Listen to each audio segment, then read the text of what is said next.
Inspector রুদ্র সেন, আপনার কালকের কীর্তিটা police department এবং সরকারকে বিপদে ফেলে দিয়েছে। সারা পুলিশ ডিপার্টমেন্টের মাথা আপনি হেড করে দিয়েছেন।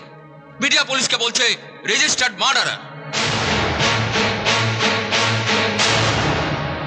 এই দেখুন, এই কাগজে দেখুন, এই কাগজে পণ্ডিত অজয় সিনহা সরকারের কাছে জানতে চেয়েছে কি কারণে পুলিশ তার শীর্ষকে গুলি করে শেষ করেছে।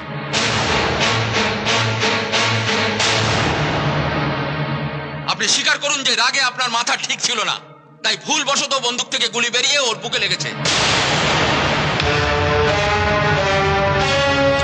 মাথাটা আমার ঠিকই ছিল স্যার, আর বন্দুক থেকে গুলিটা বেরোয়নি, আমি নিজেকে বাঁচাতে ওকে গুলি করেছিলাম। আমাদের এত বোকা ভাববার কোনো কারণ নেই ইন্সপেক্টর রুদ্র সেন। নিজেকে বাঁচাতে একটা লোককে ওইভাবে কুকুরের মতো পিটিয়ে পাঁজরে হাড় ভেঙে দেয় না, ম্যাগাজিনের সবগুলি তারপরে খালি করে দেয় না। পুলিশের নিয়ম কানুন নিশ্চয়ই আপনার কাছে অজানা নয় মিস্টার রুদ্র সেন।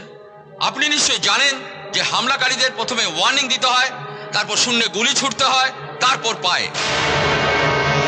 তাছাড়া আপনি তো আমাদের কন্ট্রোল রুমে ইনফর্ম করতে পারতেন যে আপনার জীবন বিপন্ন, আপনাকে বাঁচাতে হবে। বিরাট ভুল হয়ে গেছে। যখন মুন্না আমার থেকে বন্দুকটা উঠিয়েছিল তখন ওকে আমার একটা ওয়ার্নিং দেওয়া উচিত ছিল। এই বেটা, এই একদম গুলি চালাবি না। তা না হলে কন্ট্রোল রুমে একটা ফোন করা উচিত ছিল যে স্যার আমার জীবন বিপন্ন, জলদি জলদি আপনি ফোর্স পাঠান। আর তা না হলে ওই প্যাঁচার বাদুর ওড়ানোর জন্য হাওয়াতে আমাকে গুলি করা উচিত ছিল, এই ঢাপাক ঢাপাক ঢাপাক।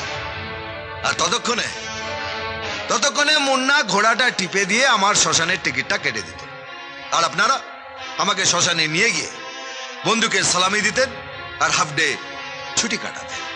একটা কথা বলে রাখি, এই মটকাটা গরম করবেন না। মটকাটা গরম হলে কিন্তু গেম ঘুরে যাবে। Shut up!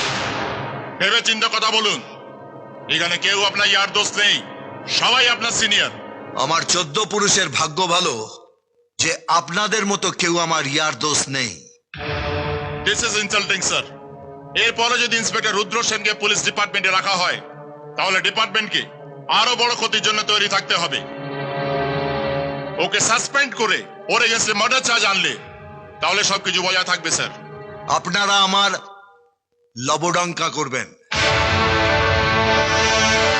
কুকুর আর বেড়াল ছাড়া মুন্নাকে মারতে আমাকে কেউ দেখেনি, আর ওরা কেউ কোর্টে এসে সাক্ষী দেবে না। আমি কুকুরকে বিস্কুট, বেড়ালকে দুধ আর ক্রিমিনালদের গুলি খাওয়াই, তাই তিনজনই আমার পায়ের কাছে পড়ে থাকে। ক্রিমিনালকে মারার জন্য যদি পুলিশের বিচার করতে বসে তাহলে সেই রকম চাকরিকে থ্যাংক ইউ। এমনিতেই ইউনিফর্মটায় আমার একটু খেঁচকাই আছে, ওটাকে কেচে শ্রদ্ধাভরে রেখে দিয়েছি, কাউকে পাঠিয়ে আনিয়ে নেবেন। আর একবার মনে করিয়ে দিই, মটকা গরম করবেন না। এই মটকা গরম হলে কিন্তু গেম ঘুরে যাবে।